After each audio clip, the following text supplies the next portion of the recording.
They took a little boat ride from the Leach's Corners Bridge. The snow melt was coming down, and they were reckless kids. They didn't have life vests and wore heavy winter clothes, and they didn't have a clue how fast the snow melt goes. By the time they got to Crooked Creek, the sun was setting down. The temperature was dropping and the water racing down. To make it through them high-speed turns as darkness came and fell, they set that boat up sideways and then they paddled fast as hell.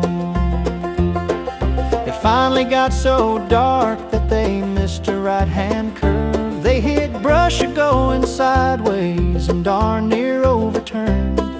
With one paddle lost and gone, they were clinging to that brush, the gunwale nearly under and floodwater coming in a rush.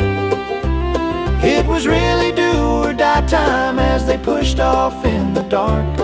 There weren't no other choice and the odds seemed pretty stark.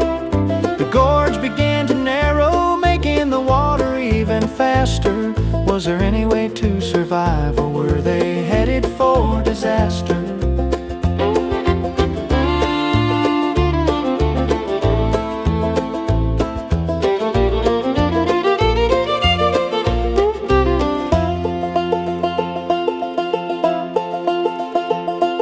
The water began to roil, the boat lurched up and down.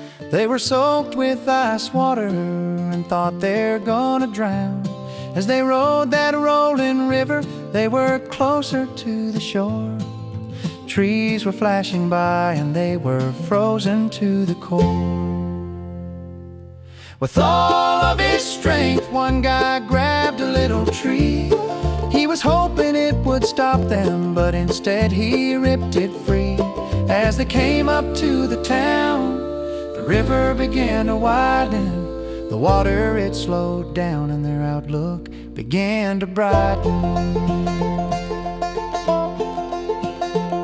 They came upon a little beach and finally got themselves ashore. They learned their lesson well and didn't ride the snow melt anymore. Oh, they learned their lesson well and didn't ride the snow melt anymore. Yeah, they learned their lesson well and didn't ride the snow melt anymore.